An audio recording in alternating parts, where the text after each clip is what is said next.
आज अपने नया टॉपिक कैलेंडर। कैलेंडर की क्लास फर्स्ट है। कैलेंडर के अंदर किस हिसाब से क्वेश्चन बनेंगे, एग्जाम में एग्जामिनर आपसे किस हिसाब से क्वेश्चन पूछेगा। सबसे पहले मैं आपको कराऊंगा कैलेंडर का बेसिक।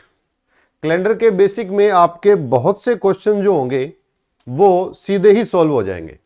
एग्जामिनर आजकल क्वेश्चन से ज्यादा बेसिक से क्वेश्चन पूछ रहा है, और कैलेंडर का बेसिक जो है अगर वह समझेंगे तो उसके बाद इसके जो 10 टाइप बनते हैं। आज तक कैलेंडर में जो भी क्वेश्चन मैंने देखा है, पिछले 10 सालों के पढ़ाने के एक्सपीरियंस के अंदर जो भी मैंने देखा है, जितने भी क्वेश्चन बन के आए हैं वो केवल और केवल कैलेंडर के जो 10 टाइप हैं उन्हीं में से बन के आए हैं। वो 10 के 10 टाइप मैं आपके सामने साझा करूंगा, आपके सामने डिस्कस करूंगा। सबसे पहले उनको करवाने से पहले मैं आपके सामने बेसिक लेके आया हूं। बेसिक में इंफॉर्मेशन में क्या है, कैलेंडर है क्या, कैसे बना, कैसे इसमें क्वेश्चन बन सकता है, तो उससे संबंधित चर्चा आपने करेंगे कैलेंडर के अंदर। चलते हैं दोस्तों। मैं आपसे क्वेश्चन पूछता हूं। फर्स्ट ऑफ ऑल सबसे पहले मेरा आपसे क्वेश्चन है, मैं कह दूं कि एक वर्ष में कितने दिन होते हैं। कैलेंडर में सबसे पहले मेरा एक क्वेश्चन आपसे,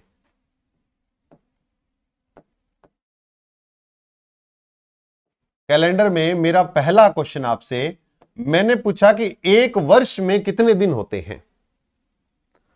दोस्तों अगर आपका आंसर किसी का 365, 365 या किसी का 366 आ रहा है तो मैं कहूंगा कि वो आंसर आपका गलत है। अब कोई कह दे कि 365 या 366 ये आंसर है, तो दोस्तों ये भी गलत है। सुनिएगा, मैंने आपसे पूछा एक वर्ष में कितने दिन होते हैं। एक वर्ष में कितने दिन होते हैं। मैं कैलेंडर वर्ष की बात न मैंने की, न मैंने आपको कैलेंडर वर्ष का बोला, न मैंने आपको साधारण वर्ष का बोला, न मैंने आपको लीप वर्ष का बोला। एक वर्ष की बात कर रहा हूं मेरे दोस्तों। अगर एग्जामिनर आपसे पूछे कि एक वर्ष में कितने दिन होते हैं, तो मेरे दोस्तों आपका जो आंसर रहेगा वो रहेगा 365, 365 दिन, 5 घंटे 48 मिनट और 52 सेकंड। 365, 365 दिन, 5 घंटे 48 मिनट और 52 सेकंड के लगभग। अब आप कह दो जी ये क्या कह रहे हो। सुनिए दोस्तों, मैंने सबसे पहले आते ही आपसे क्वेश्चन पूछा कि एक वर्ष में कितने दिन होते हैं। एक वर्ष में कितने दिन होते हैं, तो इसका राइट आंसर है 365 दिन, 5 घंटे 48 मिनट और 52 सेकंड। अब आप कह दो जी ये कैसे। तो दोस्तों जो वर्ष बनता है, वर्ष बनता कैसे है, कैलेंडर से वर्ष थोड़ी बनता है। वर्ष बनता है पृथ्वी के द्वारा, पृथ्वी के द्वारा सूर्य के चारों ओर, ये सूर्य है, ये सूरज है, ये सन है, ये सूरज है, पृथ्वी के द्वारा सूर्य के चारों ओर, ये पृथ्वी है, अर्थ है, पृथ्वी के द्वारा सूर्य के चारों ओर परिक्रमा करके जो चक्कर लगाया जाता है, और वो एक चक्कर जब पूरा करती है तो मतलब एक वर्ष बनता है। एक चक्कर पूरा करती है मतलब एक वर्ष बनता है। मैंने आपसे पूछा कि एक वर्ष में कितने दिन होते हैं। मेरे दोस्तों पृथ्वी को अपने एक समान धुरी से, एक समान अक्षांश से, एक समान जगह से घूमकर वापिस आने में उसी जगह के अंदर 365 दिन, 5 घंटे 48 मिनट और 52 सेकंड लगते हैं।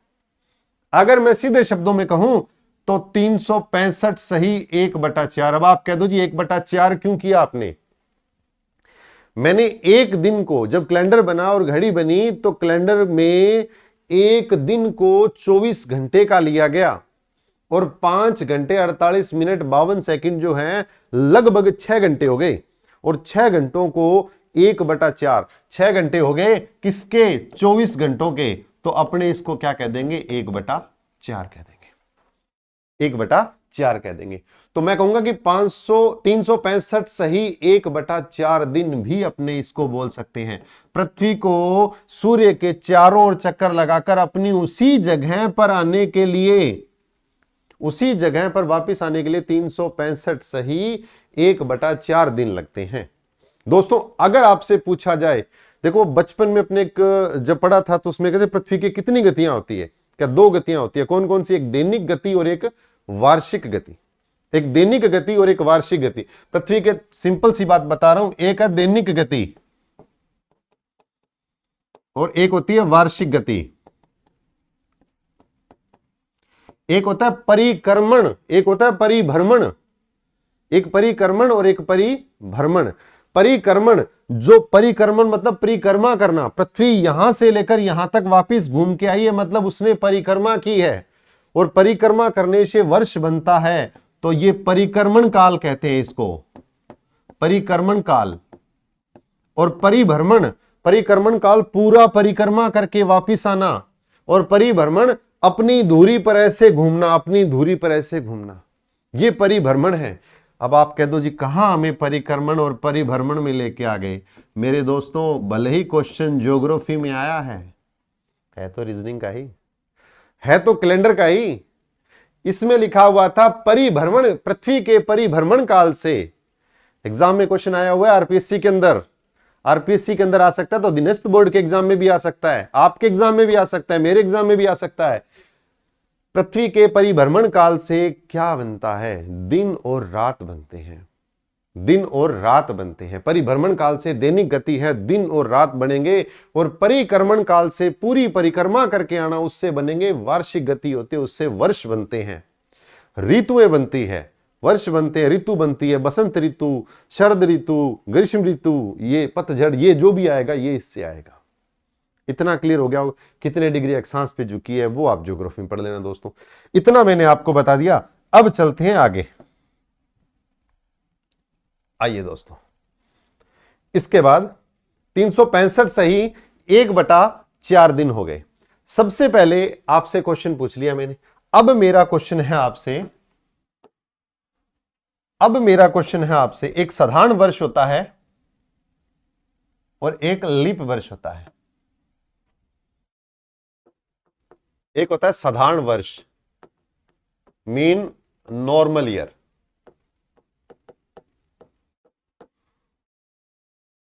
एक होता है लीप वर्ष, लीप वर्ष। अब सुनो दोस्तों, साधारण वर्ष क्या होता है, लीप वर्ष क्या होता है। आज से हजारों लाखों साल पहले क्या होता था कि सुबह सूरज का उगना, सूर्य का अस्त होना, उसको सुबह दिन रात मान लिया जाता था। लेकिन जैसे जैसे आवश्यकताएं बढ़ी, कैलेंडर का निर्माण हुआ, तारीखों का निर्माण हुआ, उसके बाद में घड़ी का निर्माण हुआ, तो समय उस हिसाब से चलने लगा। हम देखते हैं कि एक कैलेंडर के अंदर दिनों का निर्धारण हो गया, किसमें कितनी तारीख है, फिर कौन सा सन आता है, क्या क्या चीजें, ये सारी चीजें इसमें इंक्लूड कर दी गई है। तो ये साधारण वर्ष और लीप वर्ष कैसे बना, क्यों बना, इसके बारे में पूरी डिटेल बताऊंगा। बेसिक इंफॉर्मेशन है, बेसिक इंफॉर्मेशन से क्वेश्चन उठेगा। बार बार एक ही बात कहता हूं मैं, जितना भी बेसिक करवाऊं बढ़िया तरीके से करना मेरे दोस्तों। पिछले 10-12 सालों से जो मैं देख रहा हूं, 10 साल पढ़ाते हुए, उससे पहले मैंने खुद ने भी कुछ पढ़ा था, तो जितना एक्सपीरियंस मेरे पास है वो मैं आपके सामने साझा कर रहा हूं। उसके अंदर कहां कहां से क्वेश्चन बन के आते हैं वो बताऊंगा। 10 टाइप बताऊंगा कैलेंडर में, 10 टाइप से 11वां कोई टाइप नहीं बनेगा कैलेंडर में, ये मेरी गारंटी है। चलते हैं दोस्तों, एक साधारण वर्ष है और एक लीप वर्ष है। साधारण वर्ष की बात करें, साधारण वर्ष क्या होता है, लीप वर्ष क्या होता है। जिस वर्ष के अंतिम 2 अंक में, जिस वर्ष के अंतिम 2 अंक में, अंतिम 2 अंक में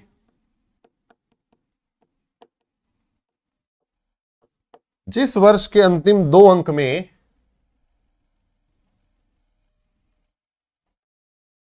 थोड़ा छोटा कर देता हूं इसे,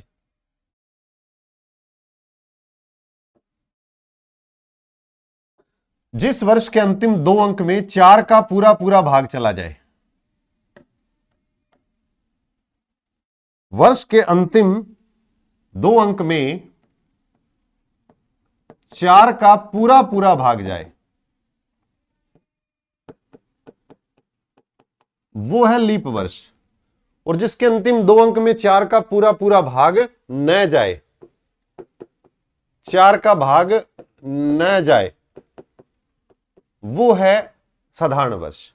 अब जिसके अंतिम दो अंक में 4 का पूरा पूरा भाग चला जाए, मैं कहता हूं 2024।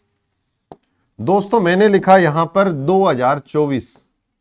2024 के अंतिम जो दो अंक हैं वो 24। 24 के अंदर 4 का पूरा पूरा भाग जा रहा है, मीन ये जो है ये लीप वर्ष है। अगर मैं बात करूं 2016, ये लीप वर्ष है।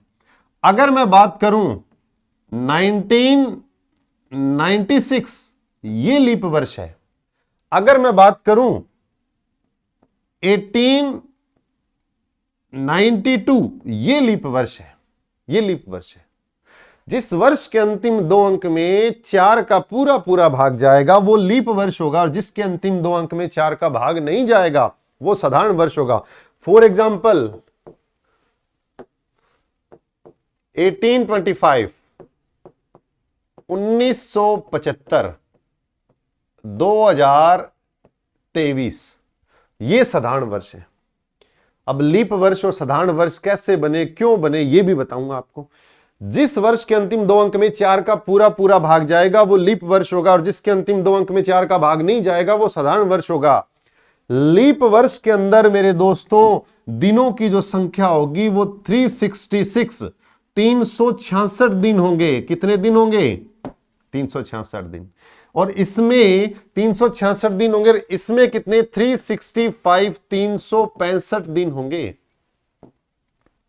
इसमें जो फरवरी होगी वो 28 की होगी, इसमें फरवरी 28 की होगी। लेकिन मेरे दोस्तों इसकी बात करूंगा तो इसमें जो फरवरी होगी, फेब मंथ जो होगा वो 29 का होगा। इसमें 29 की फेब होगी, इसमें 28 की फेब होगी। इसमें एक दिन अधिक होता है, इसमें एक दिन अधिक होता है।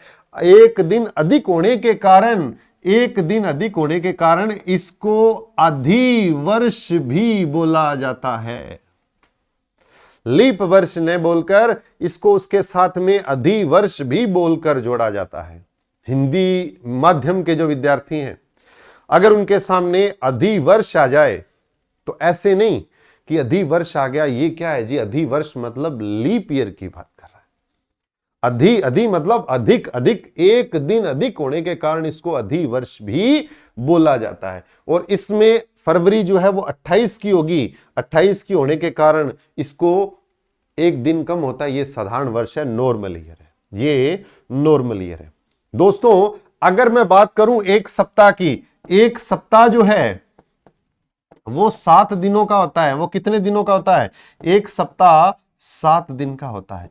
अगर मैं 365, 365 को 7 से डिवाइड करूंगा तो 365 को 7 से डिवाइड करने पर 52 सप्ताह, 52 सप्ताह और एक दिन आएगा।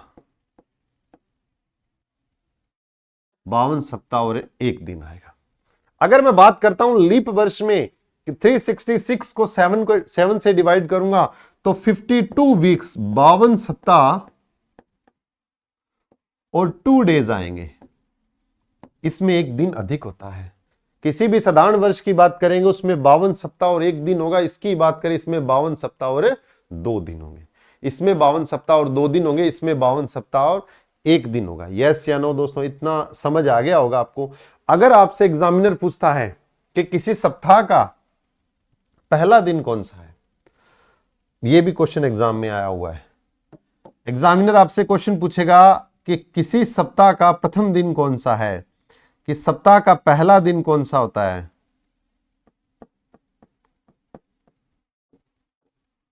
First day of week, Monday. सप्ताह का पहला दिन कौन सा होता है? सोमवार होता है। यह क्वेश्चन एग्जाम में आया हुआ है। सप्ताह का पहला दिन कौन सा होता है?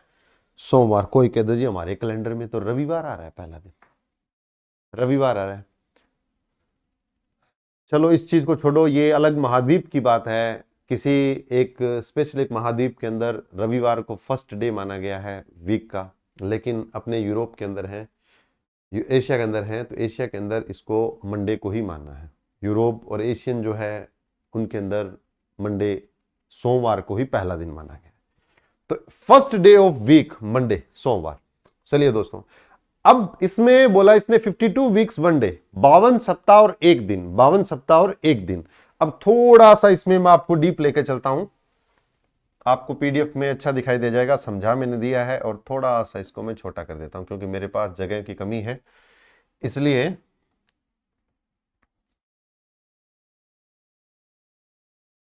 चलते हैं दोस्तों। अब देखिएगा, मैं कोई तारीख लेकर चलता हूं आपके सामने, एक तारीख से स्पेशल एक तारीख लेकर चलेंगे। जैसे मैंने लिख दिया 1 जनवरी 2026, अभी नया साल आएगा 1 जनवरी 2026। इस दिन की बात करें तो इस दिन क्या है, थर्सडे है। इस दिन क्या करें, इस दिन क्या है, थर्सडे है, वीरवार मानना है। क्या पता आगे पीछे हो जाए, कोई दिक्कत नहीं है, लेकिन मान लिया 1 जनवरी 2026 को वीरवार है। 1 जनवरी 2026 को क्या वार है, वीरवार है। अब मैं बात करता हूं आपके सामने 31 दिसंबर 2026 की। 31 दिसंबर 2026 की बात करूंगा तो उस समय भी क्या होगा, वीरवार होगा। उस समय भी क्या होगा, वीरवार होगा, क्योंकि इसमें 52 सप्ताह और एक दिन है। 52 सप्ताह और एक दिन है। मैंने कहा 1 जनवरी 2026 को वीरवार है, तो 31 दिसंबर 2026 उसको भी क्या होगा, वीरवार रहेगा, वीरवार रहेगा। अब सुनिएगा, बृहस्पतिवार, वीरवार, थर्सडे, 1 जनवरी 2026 किसी भी साधारण वर्ष में, ध्यान से सुनना दोस्तों मेरी बात, किसी भी साधारण वर्ष में प्रथम दिन, फर्स्ट डे,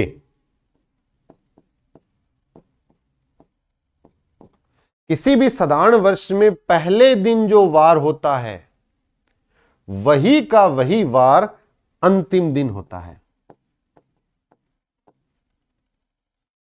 किसी भी साधारण वर्ष में प्रथम दिन जो वार होता है वही का वही वार अंतिम दिन होता है। किसी भी साधारण वर्ष में प्रथम दिन जो वार होगा वही का वही वार अंतिम दिन होगा। 1 जनवरी 2026 को वीरवार है, 31 दिसंबर 2026 को भी वीरवार होगा। क्यों? क्योंकि इसमें 52 सप्ताह और एक दिन है। मतलब 1 जनवरी 2026 से लेकर 30 दिसंबर, 31 नहीं 31 नहीं बोला, 30 दिसंबर 2026 तक उसने 52 सप्ताह कंप्लीट कर लिए। पूरे के पूरे उसके 52 सप्ताह 52 वीक्स कंप्लीट हो गए हैं। एक दिन जो ज्यादा है उस दिन घूमकर वही वार रिपीट होके आ जाएगा। इसलिए कहेंगे कि किसी भी नॉर्मल ईयर के अंदर फर्स्ट डे जो वार होगा वही वार लास्ट डे होगा। प्रथम दिन और अंतिम दिन का वार इक्वल होगा। अब मेरे दोस्तों, इससे एक बात और अपने को पता लगी है कि फर्स्ट जनवरी को किसी भी साधारण वर्ष के अंदर जो फर्स्ट जनवरी होती है, फर्स्ट जनवरी का जो वार होता है वो उस साल के अंदर 53 टाइम्स आता है। कंफर्म हो गया होगा, 53 टाइम्स, 53 बार आता है। यह क्वेश्चन एग्जाम में आया हुआ है। किसी भी साधारण वर्ष के अंदर 1 जनवरी को जो वार होता है, क्वेश्चन एग्जाम में एज इट इज लैंग्वेज के अकॉर्डिंग आया है, किसी भी साधारण वर्ष के अंदर 1 जनवरी को जो वार होता है वो वार उस साल में कितनी बार आता है, वो वार उस साल में कितनी बार आता है, तो 53 टाइम्स, 53 बार आएगा।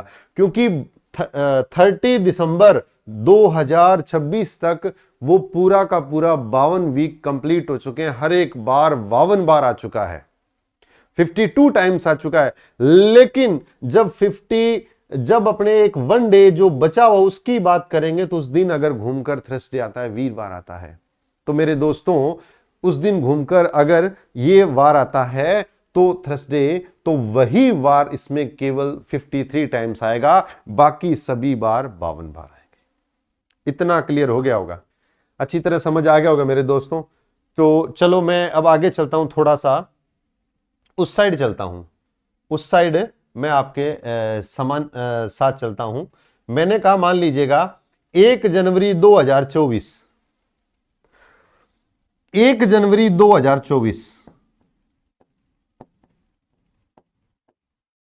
1 जनवरी 2024 को मंडे था।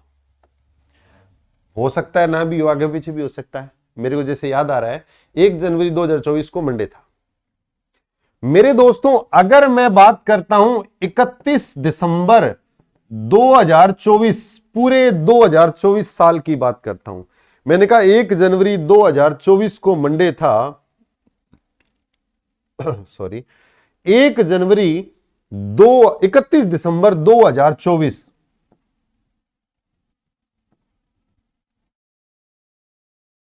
31 दिसंबर इसमें सेम था।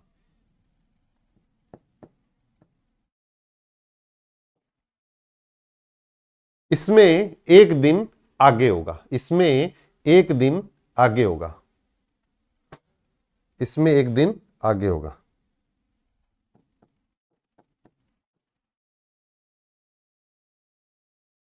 अब सुनिए कैसे।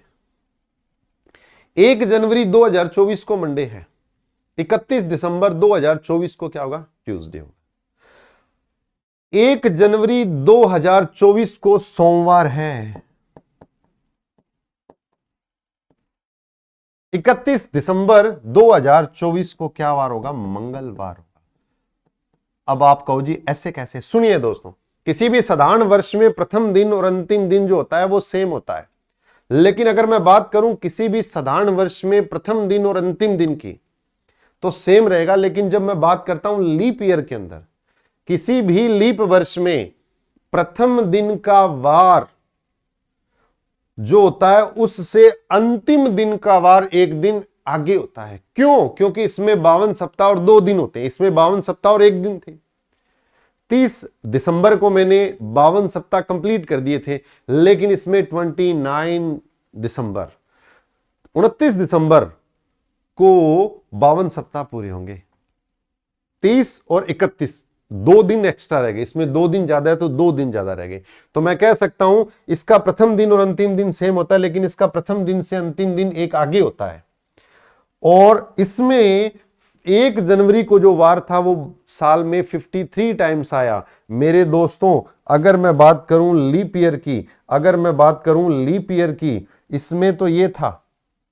अगर मैं बात करता हूं लीप ईयर की, अगर मैं बात करता हूं लीप ईयर की, तो इसमें 1 जनवरी और 2 जनवरी को जो वार होगा, 1 जनवरी और 2 जनवरी को जो वार होगा वो साल में 53 टाइम्स 53 बार आएगा। बाकी सभी 52 बार आएंगे इसमें, क्योंकि 1 जनवरी को मंडे है तो 30 दिसंबर को भी मंडे होगा। 29 दिसंबर तक 52 वीक्स कंप्लीट हो चुके हैं। 29 दिसंबर को 52 सप्ताह कंप्लीट हो चुके हैं। 1 जनवरी से 29 दिसंबर के बीच में 52 सप्ताह कंप्लीट हो गए हैं। लेकिन अगर इसमें पूछा जाए कि 30 दिसंबर को क्या होगा, तो जो मंडे सोमवार है वो सोमवार आएगा। 31 को पूछेगा तो मंगलवार आएगा। तो दोस्तों इसमें 1 जनवरी और 2 जनवरी को जो वार होगा वो साल में 53 टाइम्स 53 बार आएगा। बाकी सभी बार जो है वो साल में 52 टाइम्स आएंगे। इतना क्लियर हो गया होगा दोस्तों। जहां तक आशा और उम्मीद है पूरी तरह आपको ये क्लियर हो गया होगा। चलते हैं नेक्स्ट, इसी के अंदर बात करते हैं, एक डिस्कस और करते हैं। अब देखिएगा, ध्यान से समझने वाली बात है। ये आ गया तो ये कभी भी आ सकता है भी, किसी भी साधारण वर्ष में किसी भी लीप वर्ष के अंदर ऐसा कौन सी तारीख होगी जिसका वार साल में 53 टाइम्स आएगा, 53 बार आएगा। 1 जनवरी, दो को बोल, दूसरे ऑप्शन में 2 जनवरी, तीसरे ऑप्शन में 1 व 2 जनवरी, और चौथे ऑप्शन में बोल देगा कोई और तारीख, इनमें से कोई नहीं। तो आपका आंसर रहेगा 1 और 2 जनवरी को जो वार होगा वो साल में 53 टाइम्स आएगा। क्लियर हो गया दोस्तों? चलते हैं आगे नेक्स्ट। ध्यान से देखना दोस्तों, मैं थोड़ा सा अलग हटके चल रहा हूं, अब वापिस नॉर्मल ईयर की तरफ आ रहा हूं। मैंने कहा 1 जनवरी 2026 को वीरवार है, 1 जनवरी 2026 को वीरवार है। 1 जनवरी 2027 को क्या वार होगा? इसमें वीरवार है तो फ्राइडे, शुक्रवार होगा, फ्राइडे। और अगर मैं पूछता हूं 1 जनवरी 2026 को वीरवार है तो 1 जनवरी 2027 को क्या होगा? शुक्रवार होगा। और अगर मैं पूछूं आपसे 1 जनवरी 2025 को क्या वार होगा? 1 जनवरी 2025 को क्या वार होगा? तो इसमें वेडनेसडे, बुधवार रहेगा, वेडनेसडे। ठीक, चलो दोस्तों अब देखिए कैसे नॉर्मल की तरफ आ गया हूं मैं। किसी भी साधारण वर्ष से एक साल आगे जाते समय, ध्यान से सुनना मेरी बात को, किसी भी साधारण वर्ष से एक साल आगे जाते समय एक दिन बढ़ाएंगे, एक साल पीछे जाते समय एक दिन घटाएंगे। देखिए ध्यान से, किसी भी साधारण वर्ष में, किसी भी साधारण वर्ष में 1 जनवरी 2026 वीरवार है और नॉर्मली ये साधारण वर्ष है। साधारण वर्ष के अंदर एक साल आगे जाते हैं तो एक दिन बढ़ाते हैं, प्लस करते हैं, वीरवार शुक्रवार, एक दिन आगे आगे, सेम तारीख है, सेम तारीख लेनी है। किसी भी साधारण वर्ष में एक साल आगे जाते समय एक दिन बढ़ाएंगे और एक साल पीछे जाते समय एक दिन घटाएंगे, एक साल पीछे जाते समय एक दिन घटाएंगे, एक दिन माइनस कर देंगे। किसी भी साधारण वर्ष में एक साल आगे जाते समय एक दिन बढ़ाएंगे और एक साल पीछे जाते समय एक दिन घटाएंगे। इतना क्लियर हो गया दोस्तों? अब आओ आगे। अब देखो 1 जनवरी 2025 को बुधवार है तो 31 दिसंबर 2025 को भी बुधवार होगा और फिर 31 दिसंबर 2025 के बाद आएगी 1 जनवरी 2026, उसको वीरवार हो जाएगा। तो एक साल आगे जाते समय एक दिन बढ़ाएंगे तो एक साल पीछे जाते समय एक दिन घटाएंगे। ये किस में होगा? ये साधारण वर्ष में होगा। अब मैं यहां पर मान लो 31 दिसंबर देता हूं,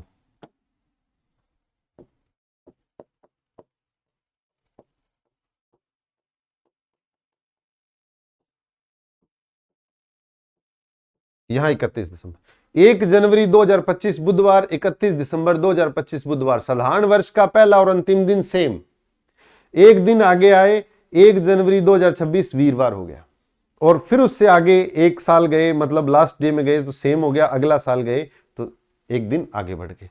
किसी भी साधारण वर्ष से एक साल आगे जाते समय एक दिन बढ़ाएंगे, एक साल पीछे जाते समय एक दिन घटाएंगे। लेकिन लीप ईयर के अंदर क्या होगा दोस्तों? 1 जनवरी 2024 को मंडे है। अब मैं यहां लिखता हूं कि 1 जनवरी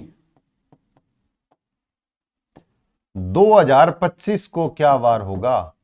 1 जनवरी 2025 को मैंने वेडनेसडे, बुधवार दिया, यहां क्या दिया है? वेडनेसडे, बुधवार। ठीक है, ये सोम, ये मंगल। अब देखो दोस्तों, किसी भी साधारण वर्ष में नहीं, लीप वर्ष में 1 जनवरी 2024 लीप वर्ष है, अंतिम 2 अंक में 4 का पूरा पूरा भाग जा रहा है। 1 जनवरी 2024 को अगर मंडे है, 31 दिसंबर 2024 को ट्यूसडे होगा, मंगलवार। किसी भी लीप वर्ष में प्रथम दिन का वार अंतिम दिन के वार से एक दिन पीछे होता है, मतलब अंतिम दिन का वार एक दिन आगे रहेगा। अब 31 दिसंबर 2024 को ट्यूसडे है तो 1 जनवरी 2025 को वेडनेसडे, बुधवार रहेगा। किसी भी लीप ईयर से, अब देखो सोमवार से मंडे, ट्यूसडे, वेडनेसडे, सोमवार, मंगलवार, बुधवार, कितने दिन आगे बढ़ा? 2 दिन आगे बढ़ना पड़ेगा। कितने दिन? इसमें तो एक दिन आगे आया था, वीरवार से सीधा शुक्र, वीरवार शुक्रवार आ गया। यहां पर बात करूंगा तो सोमवार के बाद में मंगल और बुध 2 बार आगे आया। इसमें कितने बार आगे बढ़ के आया? मैं यहां पर 2 बार प्लस होके आया। तो इसका मतलब है किसी भी लीप ईयर से एक साल आगे जाते समय, किसी भी लीप ईयर से एक साल आगे जाते समय आपको 2 दिन प्लस करने हैं और किसी भी लीप ईयर से एक साल पीछे जाते समय, मेरे दोस्तों ध्यान से देखना, किसी भी साधारण वर्ष में एक साल आगे जाओगे एक दिन प्लस करना है, एक साल पीछे जाओगे एक दिन माइनस करना है, लेकिन किसी भी लीप ईयर से एक साल आगे जाओगे 2 दिन बढ़ाने हैं और एक साल पीछे जाएंगे 2023, एक साल पीछे जाएंगे तो एक दिन घटाएंगे। किसी भी साधारण वर्ष में एक साल आगे गए एक दिन बढ़ाया, एक साल पीछे गए एक दिन घटाया, लेकिन लीप ईयर में एक साल आगे गए 2 दिन बढ़ाएंगे, लीप ईयर में एक साल पीछे जाएंगे, 2 दिन घटाएंगे, नहीं आएगा मेरे दोस्तों, 1 दिन घटाया आएगा। कहीं आपके मन में ये आ रहा होगा सर गलत पढ़ा दिया, 1 दिन घटाए कैसे आ गया, 2 दिन घटाना था, लीप ईयर से पीछे गए। सुनो दोस्तों, जब मैं लीप ईयर उसी ही काउंट किया जाएगा जिसकी फरवरी की 29 फैब काउंट होती हो। लीप ईयर उसे ही काउंट करेंगे दोस्तों। टर्म्स और कंडीशन लिखता हूं मैं यहां पे, टर्म्स और कंडीशन लिखता हूं, आगे या पीछे जाते समय फैब मंथ की 29 फैब काउंट होनी चाहिए, तो ही वो लीप ईयर होगा या साधारण वर्ष, लीप ईयर होगा या अधिवर्ष होगा।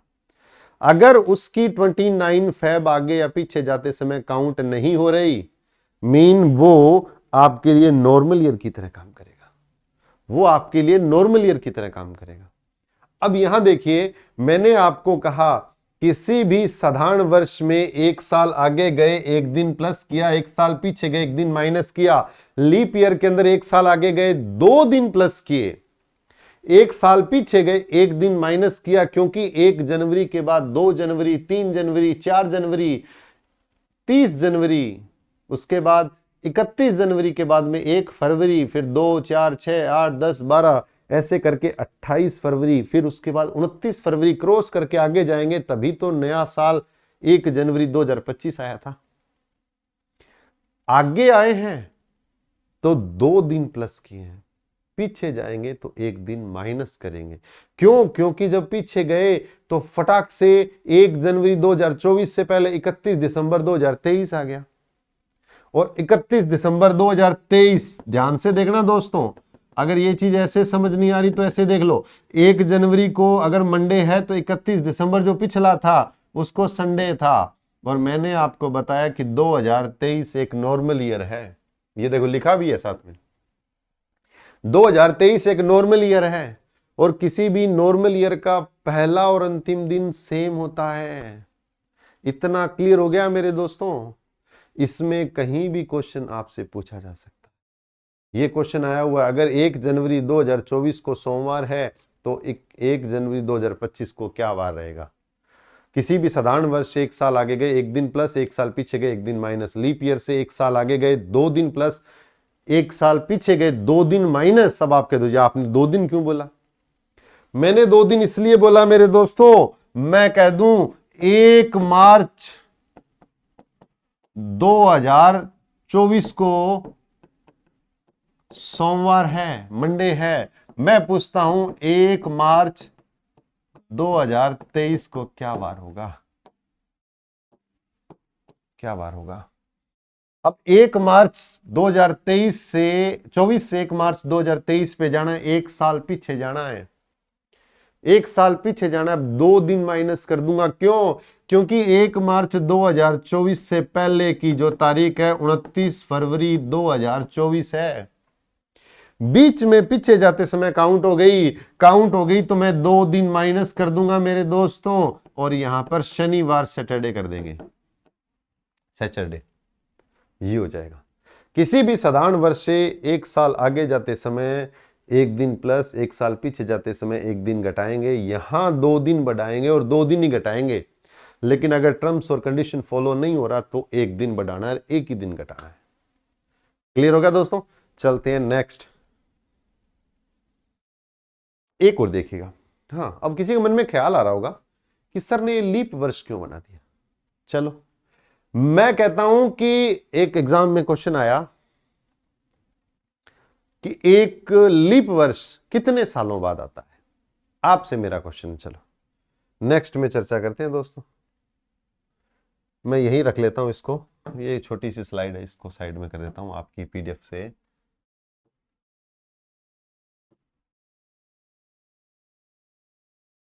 मैंने कहा कि एक लीप वर्ष कितने सालों बाद आता है। मेरा क्वेश्चन आपसे, एक लीप ईयर, एक लीप वर्ष कितने साल बाद आता है?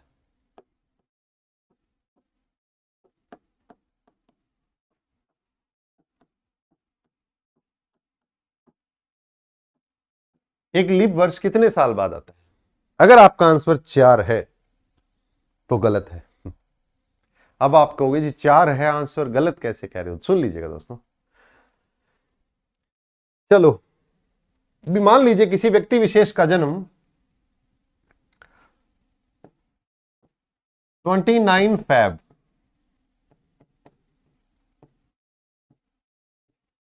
1996 को हुआ। मान लीजिएगा कि आप में से किसी व्यक्ति विशेष का जन्म 29 फरवरी 1996 को हुआ। वो अपना अगला जन्मदिन कब मनाएगा? 29 फरवरी 2000 को मनाएगा। कितने सालों बाद? 4 सालों बाद, 4 वर्ष बाद। मैंने आपसे पूछा किसी व्यक्ति विशेष का जन्म 29 फैब 1996 को हुआ है, तो अगला जो जन्मदिन है वो 4 सालों बाद 29 फरवरी 2000 को बनाएगा। यस या नो? क्लियर है सबका दोस्तों? चलो मान लीजिएगा ये मेरा जन्म इस जन्म में मेरा जन्म इस तारीख को हुआ। पिछले जन्म में भी मेरा जन्म हुआ था, मैं मनुष्य रूप में ही था, और मेरा जन्म पिछले सॉरी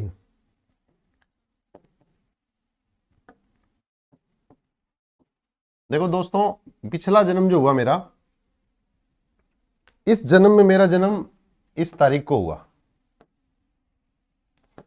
इस जन्म में मेरा जन्म हुआ इस तारीख को, 29 फैब 1996।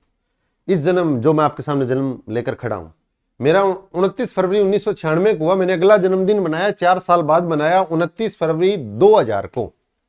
4 साल बाद में केक काटा था मैंने, इंतजार लंबे अरसे के बाद। लेकिन दोस्तों इससे पहले का जो जन्म था मेरा, वो था 29 फैब 1896 1896 को हुआ। तो मैं अपना अगला जन्मदिन कब बनाऊंगा? मैं अपना अगला जन्मदिन 29 फरवरी 1900। अगर किसी के मन में ख्याल आ रहा है कि मैंने इस दिन अपना जन्मदिन मनाया, तो दोस्तों गलत है, गलत है। क्यों? क्योंकि जो 1900 थी, 1900 की जो शताब्दी थी, उसमें 29 फैब थी नहीं, उसमें तो केवल 28 फैब थी। और मैंने अपना जो जन्मदिन मनाया वो 29 फैब 1904 1904 में बनाया। और कितने सालों बाद? 8 वर्षों बाद। 8 वर्षों बाद। अब आप कहोगे सर ये आपने नई राम कहानी क्या सुना दी? मेरा इस जन्म में जन्म 29 फरवरी 1996 को हुआ। 4 साल बाद में मैंने अपना जन्मदिन मनाया, लेकिन 29 फरवरी 1896, पिछले जन्म की बात कर रहा हूं, 1896 1896 की बात कर रहा हूं। उस समय जन्म हुआ, तो मैंने अपना जन्मदिन 29 फरवरी 1904 मतलब 1896 के बाद 97 98 99 1900 1901 1902 1903 1904 मतलब 8 सालों बाद बनाया। अब आप कह दो जी आपने 1900 में क्यों नहीं बनाया? क्योंकि ये नॉर्मल सेंचुरी थी सर। किसी भी वर्ष के अंतिम 2 अंक में अगर 4 का भाग देंगे तो एक लीप वर्ष आएगा। किसी भी शताब्दी के अंदर, किसी भी शताब्दी में 400 का भाग देंगे, लिख देता हूं मैं, किसी भी शताब्दी में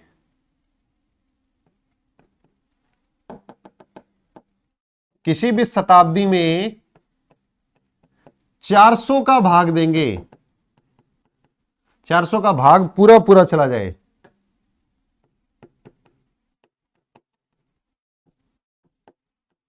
वो लीप शताब्दी होती है।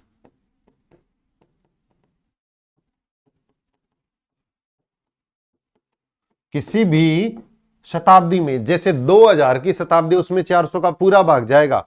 1900 की शताब्दी में 400 का भाग नहीं जाता। ये नॉर्मल सेंचुरी होगी, और नॉर्मल सेंचुरी में फरवरी 28 की रहेगी, और लीप सेंचुरी में फरवरी 29 की रहेगी। अब आप कह दो जी आपने तो कहा था 4 वर्ष बाद आता है ना। मैंने ये बात नहीं बोली। मैंने कहा कि जो लीप वर्ष है वो सामान्यतः 4 साल बाद में आता है। एक लीप वर्ष सामान्यतः कितने वर्ष बाद आता है? 4 साल बाद। जैसे एग्जाम में क्वेश्चन आता है कि एक विधायक का कार्यकाल सामान्यतः कितने वर्ष होता है, तो 5 साल। एक विधायक का कार्यकाल कितना होता है, तो वो इन्फिनिट मतलब अनंत है। क्या पता जी 6 साल चल जाए, कई बार 1 साल बाद में ही भंग हो जाए, कई बार 1 साल बाद में ही चुनाव हो जाए, तो कुछ भी हो सकता है। सामान्यतः 5 साल होता है। तो एक आपसे पूछा जाए एक लीप वर्ष सामान्यतः कितने साल बाद आता है, तब आपका आंसर रहेगा 4 वर्ष बाद। 4 वर्ष बाद।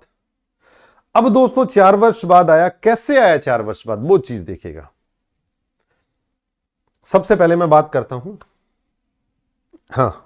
सबसे पहले मैं बात करता हूं, पृथ्वी सूर्य के चारों चक्कर लगाती है। ये सन है, सूरज,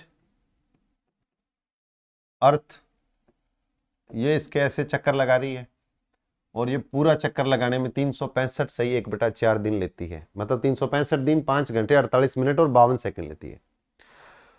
दोस्तों जब कैलेंडर बना तब कभी तो ऐसा हुआ होगा 1 तारीख पहला महीना और पहला ही साल, मतलब पहला दिन पहला महीना पहला साल। तो जब ये पूरा साल कंप्लीट हुआ तो इसमें 365 से 1/4 दिन लेने थे, लेकिन भूगोल वेताओं ने, खगोल विदों ने 365 दिन ले लिए और 1/4 दिन को साइड में छोड़ दिया। अब आप कह दो जी साइड में छोड़ा हुआ हमें तो दिखाई नहीं देता। नहीं दोस्तों, समय को इस हिसाब से बनाया। समय 24 घंटे का बनाया गया। समय मतलब घड़ी जो है 24 घंटे की बनाई गई। 12 घंटे सुबह के हो गए, 12 घंटे शाम के हो गए, इस हिसाब से उसे मैनेज किया गया। फिर पहला महीना, पहला दिन, पहला महीना, दूसरा साल आया, उसमें भी दोस्तों 365 दिन लिए गए, 1/4 दिन को साइड में छोड़ा। फिर उसके बाद पहला दिन, पहला महीना और तीसरा साल आया, उसमें भी 365 दिन लिए गए, 1/4 दिन को साइड में छोड़ा। लेकिन जैसे ही चौथा साल आया उसमें 365 दिन थे और 1/4 दिन को साइड में छोड़ने लगे। तो आप जैसा कोई समझदार व्यक्ति चला गया, वो कहता है 1/4, 1/4, 1/4 और 1/4 करके आपने एक दिन खराब कर दिया है लोगों का। आप उसको यहां जोड़ दीजिएगा तो यहां पर प्रत्येक चौथे साल में 366 दिन हो गए। 366 दिन हो गए। अब दोस्तों मैंने आपको शुरुआत में बताया था कि एक सप्ताह में, एक वर्ष में कितने दिन होते हैं, तो 365 दिन 5 घंटे 48 मिनट और 52 सेकंड बोला था। ये बोला था मैंने। 1/4 का मतलब होता है दोस्तों 6 घंटे। 24 घंटे दिन के हो गए, जिसमें से 1/4 भाग निकालेंगे तो 6 घंटे होते हैं। क्या ये 6 घंटे पूरे हैं? 5 घंटे 48 मिनट और 52 सेकंड है। क्या ये 6 घंटे पूरे हैं? क्या ये 6 घंटे पूरे हैं? तो 1/4 नहीं, पूरे नहीं है जी। 11 मिनट और 8 सेकंड कम है। 11 मिनट और 8 सेकंड कम है। लेकिन मैंने 1/4 लिया तो मैं कह सकता हूं कि मैं सरप्लस कितना हो गया, 11 मिनट 8 सेकंड ज्यादा ले लिया मैंने 11 मिनट 8 सेकंड एक साल में ज्यादा यहां काउंट कर लिया। यहां भी 11 मिनट 8 सेकंड, यहां भी 11 मिनट 8 सेकंड और यहां भी 11 मिनट 8 सेकंड। तो मैं कह सकता हूं दोस्तों कि मैंने इन चारों सालों में 44 मिनट 32 सेकंड ज्यादा काउंट कर लिए। मैंने 4 साल के अंदर पृथ्वी से जो सूर्य के चारों ओर चक्कर लगाती है उससे मैंने 44 मिनट और 32 सेकंड ज्यादा ले लिए। क्या कह सकते हैं कि आप ऐसे करके 44 मिनट थोड़ी तेज घूम लेना इस बार? नहीं कह सकते। तो दोस्तों 44 मिनट और 32 सेकंड ज्यादा ले लिए, ये गलत है, ये गलत है। इसलिए ये हमें लौटाने होंगे। और 4 सालों में 44 मिनट हुए। मैं जब बात करता हूं 100 सालों की, तो हर 4 साल में 44 मिनट है, मतलब 45 मिनट मान लो, पौना घंटा लगभग मान लो, 45 मिनट मान लो इसे। 45 मिनट 4 साल में हो गए तो 24 चौके 96, 24 का पेयर बनेगा तो उधर कम से कम 18 घंटों के करीब हो जाएगा। 18 घंटे आप 100 सालों में ज्यादा ले लोगे। 18 घंटे आप 100 सालों में ज्यादा ले लोगे। जब इसके बाद 100वां साल आएगा उसमें आपको लीप ईयर छोड़ना पड़ेगा, क्योंकि आपने 18 घंटे ज्यादा ले लिए। तब आपको लीप ईयर छोड़ना पड़ेगा। फिर 100 साल के बाद 200वां साल आएगा, उसमें भी 24 पेयर ऐसे बन जाएंगे, 24 चौका 96, 25 पेयर ऐसे बन जाएंगे, उसमें भी आपको लीप बर्थ छोड़ना पड़ेगा। 300 साल में भी आपको लीप बर्थ छोड़ना पड़ेगा। लेकिन जब 400वां साल आएगा उसमें आप लीप वर्ष एक्सेप्ट करोगे। अब आप कह दो जी आपने छोड़ने का बोला था, बैग एक्सेप्ट क्यों करवा दिया? मेरे दोस्तों, आपने यहां पर एक दिन छोड़ा, आपने लिए कितने? लगभग 18 घंटे ज्यादा लिए, 18 घंटे ज्यादा लिए। आपने यहां पर एक दिन ज्यादा छोड़ा, छोड़े कितने? 24 घंटे छोड़े। अब आप 6 घंटे आप मांग रहे हो। यहां भी आपने 18 घंटे छोड़ने ही थे, 6 घंटे छोड़ दिया, अब आप 6 घंटे आप मांग रहे हो। यहां भी आपने 18 घंटे छोड़ने थे, 6 घंटे ज्यादा छोड़ दिए, ये आप मांग रहे हो। तो 6 इसके और 6 इसके खुद के हो जाएंगे, तो 24 घंटे यहां हो जाएंगे, यहां लीप वर्ष बढ़ा देंगे। एक सामान्यतः एक लीप वर्ष 4 साल बाद में आता है और एक लीप सेंचुरी 400 साल बाद आती है। एक लीप सेंचुरी 400 साल बाद आती है। अब बस आपको इतना ध्यान रखना है, सामान्यतः एक लीप वर्ष प्रत्येक 4 साल बाद आता है। ये चीज अगर नहीं समझ आई तो मैंने यहां पर 45 मिनट मतलब 4 सालों में ज्यादा लिए, तो अगर 45 मिनट 4 सालों में ज्यादा लिए तो ऐसे 100 सालों में 25 पेयर बनेंगे। उसके अंदर मैं लगभग 18 घंटे ज्यादा ले लूंगा। वो 18 घंटे ज्यादा ले लूंगा तो 100वें साल वो 18 घंटे पृथ्वी को छोड़ूंगा। वो एक दिन छोड़ेगी, मैं 18 घंटे छोड़ूंगा, मतलब 6 घंटे उसके ज्यादा हो जाएंगे, 6 घंटे उसके ज्यादा हो जाएंगे। क्लियर हो गया? ये था दोस्तों लीप वर्ष क्यों बनता है, कैसे बनता है और कैसे इसका क्वेश्चन हम अटेम्प्ट करते हैं, कैसे कैसे हमारे इसमें जो क्वेश्चन बन के आए हैं। और वो है दोस्तों एक और रोचक तथ्य आपको बता देता हूं, बहुत ही अच्छा रोचक तथ्य है। हाँ दोस्तों, एक साल है, ये कैलेंडर देखिएगा थोड़ा सा, सितंबर 1752। अब आप कह दो जी हमें ये क्यों दिखा रहे हो? सितंबर 1752।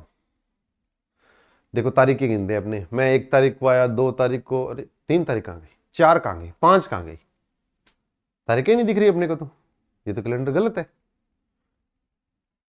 ओहो, ये देखते हैं, ये सितंबर 1752 का कैलेंडर है दोस्तों। शायद मैं मान सकता हूं कि आप में से बहुत से लोगों को इस चीज के बारे में पता नहीं है। देखिए दोस्तों, सितंबर 1752 में 1 सितंबर को संडे था, फिर 2 नहीं है, 2 को मंडे हो गया, 3 तो है ही नहीं, 4 ही नहीं है, 5, 6, 7, 8 ये तारीख नहीं है, 1, 2, 3, 4, 5, 6, 7, 8, 9, 10, 11। सितंबर 1752 के अंदर 11 दिन नहीं थे, 11 दिन नहीं थे। किसमें? सितंबर 1752 के अंदर। अब आप कह दो जी 11 दिन निकाल के कैसे छोड़ दिए? सुनो दोस्तों, पहले हम 1752 से पहले हम कैलेंडर जो यूज करते थे वो यूरोपियन कैलेंडर था। यूरोपियन कैलेंडर था, वो पूरे यूरोप में उसको ख्याति प्राप्त थी। जैसे हम मान लो हम इंडिया में हैं तो इंडिया के अंदर अपनी एक स्पेशल मुद्रा लेकर चलते हैं जिसका नाम रुपया है। मोदी सरकार के द्वारा या कांग्रेस सरकार के द्वारा जो प्रचलित, जो हमारी सरकार है, गवर्नमेंट है, उसके द्वारा जो प्रचलित नोट है, आरबीआई ने जिसको ऑथराइज कर रखा है, वो नोट हम मुद्रा लेकर चलते हैं और बाजार में जाकर कुछ भी खरीद सकते हैं, कुछ भी बेच सकते हैं। वो सरकार की अथॉरिटी है। अब अपनी मुद्रा लेकर हम किसी दूसरे देश में चले जाएं और उनको देंगे तो वो कहेगा नकली है ये तो। और किसी दूसरे देश की करेंसी लेके आते हैं, अपने देश में लेके आते हैं, तो उसको देखेंगे तो कोई अनपढ़ आदमी को या किसी रेडी वाले से या किसी से और से लेंगे तो उसको कहेंगे, वो पैसों के दूसरे करेंसी देखने के लालच में भले ही आपसे ले ले, अदरवाइज उसको कहेंगे जिसके 500 रुपए दे दो, भले ही वो हो 10,000 की, कहेगा ना जी मैं तो इसके 500 नहीं, मैं इसके 10 रुपए दे दूं। तो मतलब सभी को इक्वलिटी रखने के लिए, सभी में समानता रखने के लिए पहले हम यूरोपियन कैलेंडर यूज करते थे। और हम यूरोपियन कैलेंडर यूज करते थे, हमारी यूरोपियन कैलेंडर और विश्व विख्यात जो ग्रेगोरियन कैलेंडर था उसमें 11 दिनों का अंतर था, उसमें 11 दिनों का अंतर था। हम 11 दिन पीछे थे, वो 11 दिन आगे थे। तो सितंबर 1752 से पहले हम यूरोपियन कैलेंडर यूज करते थे और उसके बाद में जो महारानी थी एक, तो उन्होंने क्या किया, पूरे विश्व के अंदर एक ही कैलेंडर लागू कर दिया, ग्रेगोरियन कैलेंडर। हम कहते हैं हम तो इंडिया वाले हैं जी, हमारा तो कैलेंडर अलग रहेगा। हम कहते हैं हम तो इंडिया वाले, हमारा तो कैलेंडर अलग रहेगा, हम तो भारतवासी हैं, हम किसी से झुककर नहीं रहेंगे, हम तो 32 अप्रैल बनाएंगे, हमारा जो दिसंबर होगा वो 40 दिसंबर होगा। तो आप भले अपने देश में ये कर लो, हम अपने देश में ये कर सकते हैं, लेकिन किसी बाहर देश में जाके हम कहेंगे जी हम आज कहाँ से बोल रहे हो, यहां से बोल रहा हूं जी, कितनी तारीख है आज, कह देंगे जी हम 39 अप्रैल है, तो नहीं मानेंगे कोई, क्योंकि हमें देश के साथ चलना पड़ेगा। घर से नोट छाप के वैसे के वैसे गांधी जी, वैसे के वैसे गांधी जी नोट छाप के हम किसी दुकान पे ले जाके दे तो वो हमारे अथराइज नहीं है, तो तारीखें कहां से हो जाएगी। विश्व के साथ संधि करके हमें उसके इक्वल चलना पड़ेगा। तो जब हमने यूरोपियन कैलेंडर को छोड़कर ग्रेगोरियन कैलेंडर को अपनाया, तो उस कैलेंडर के अंदर 1 तारीख के बाद 2 तारीख, 2 तारीख के बाद सीधी 14 तारीख को एक्सेप्ट किया गया। और ये इसलिए किया गया क्योंकि सितंबर 1752 में यूरोपियन और ग्रेगोरियन कैलेंडर के बीच में 11 दिनों का गैप था, दोनों की इक्वलिटी लेने के लिए ये तारीख को बदल दिया गया। ये चीज बहुत अच्छी है दोस्तों। अगर आपसे पूछा जाए किस महीने, किस साल के किस महीने में 11 दिनों का कमी थी, तो आप बता सकते हो ये था। ये देखिए दोस्तों, 2 तारीख के बाद में सीधी 14 तारीख, आप देख लेना इसका इतिहास। तो दोस्तों ये था कैलेंडर का बेसिक, और इसके बाद मैं टाइप शुरू करूंगा। लगातार 10 टाइप चलेंगे अपने, और आशा और उम्मीद करूंगा कि 10 के 10 टाइप हैं उनसे बाहर आपका एक भी क्वेश्चन नहीं बन के आएगा। बेसिक को ध्यान से आपने पढ़ना है, ध्यान से समझना है, उसके बाद अपने नया टाइप आपके सामने जो टाइप बनेंगे वो लेके आएंगे। आज के लिए इतना ही। जय हिंद, जय भारत।